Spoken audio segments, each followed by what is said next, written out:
Former Pakistani Prime Minister Imran Khan has said that the Saturday's protest rally by his party in Lahore is do or die. He said, and quote, "No matter what the regime does, I have instructed my party to be ready. It is time to come out." Mr. Khan, speaking informally to journalists inside the Adala jail, condemned the military regime's attempts to pass a constitutional amendment in the dark of the night. He said, and quote, "The purpose of the current constitutional amendment is solely to save Qazi Faiz Issa. All of this should not have been done in the dark of the night. What they're doing is illegal and against the Constitution." Amnesty International has called for the immediate release of former Pakistani Prime Minister Imran Khan. In a scathing 6-page report, the global human rights watchdog has said Mr. Khan has been denied a free trial under international human rights standards, resulting in his arbitrary detention and denying him his freedom. Amnesty said, and quote, "Amnesty International has reviewed key documents in Imran Khan's cases and spoken to lawyers involved in the trials. We have noted a pattern of weaponization of the legal system to keep Imran Khan under detention and away from all political activity. Amnesty International calls on the Pakistani authorities to immediately release Imran Khan from arbitrary pre-trial detention," unquote.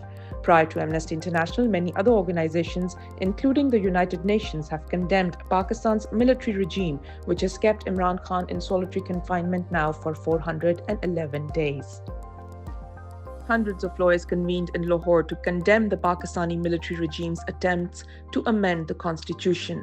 Representatives from all the country's bar association in unison called the regime's attempts to abolish the independent judiciary.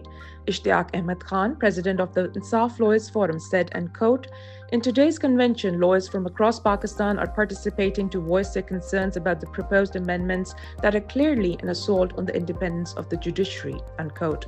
Pakistan's lawyers have played a historic role in protecting the Supreme Court from an attempt to control it by the country's previous dictator, General Pervez Musharraf, in 2007. Ishtiaq Ahmed added, "We want to let the government know through this convention that they should back out from the constitutional amendments, otherwise the lawyers will hit the streets to lodge their protest."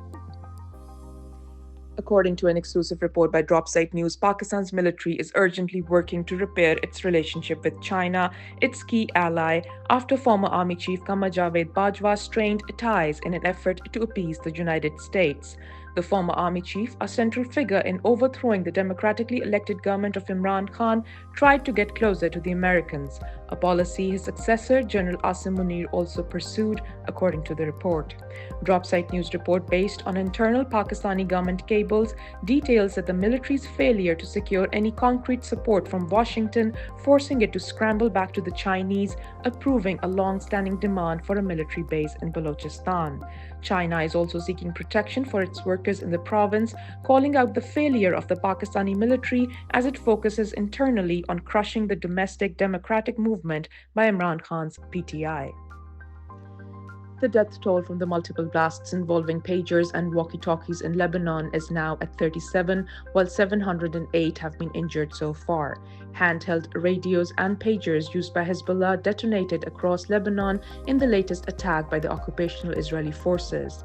The attack was widely condemned, with rights groups saying it is another violation of international law by Israel.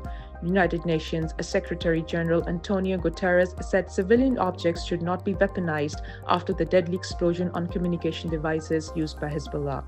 At a briefing at United Nations headquarters in New York, Guterres said, and quote, "I think it's very important that there is an effective control of civilian objects, not to weaponize civilian objects. That should be a rule that governments should be able to implement," unquote.